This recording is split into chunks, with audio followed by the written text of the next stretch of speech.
You're doing a lot of breathwork facilitation these days through Soma Breath, which is one of your newer things that you really have studied extensively.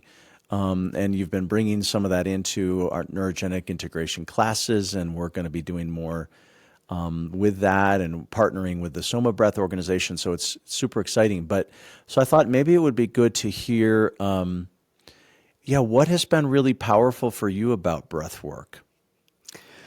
Well, it's all actually coming out of neurogenic tremoring. I would use tremoring for, as a chiropractor, most of my patients naturally come in with pain. That's why they contact me. And seeing a couple of things there. For example, how much stress, tension, and trauma is actually the reason behind a lot of the pain that people are experiencing, especially the chronic pain.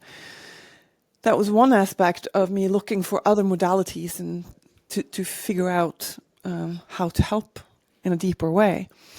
And then also, just one thing, because people are coming in with a very pain oriented mind frame. It's sometimes difficult to move them over to thinking in new ways that this might be something completely different that is causing it.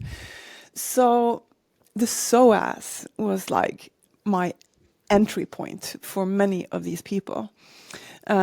Because there is so much psoas tension, and people can really understand it because they can really feel it. They understand the connection. It's easy to explain. And then I could use that as an entrance into neurogenic tremoring because we access the psoas. And so that's kind of how I would, and still do today, help patients understand how to use tremoring, and then that opens a gateway of understanding in a deeper way. So a lot of the work that I do is mostly in groups, actually. And watching groups, seeing what happens to a whole group of people after tremoring, the silence that they experience inside themselves. I remember as one, it was a young woman, she was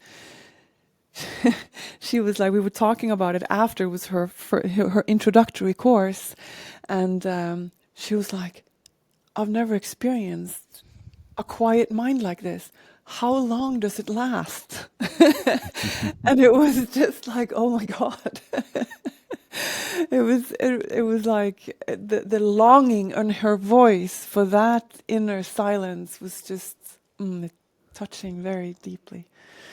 So I started getting very curious about this, and I got curious about exploring guided meditation post-tremoring.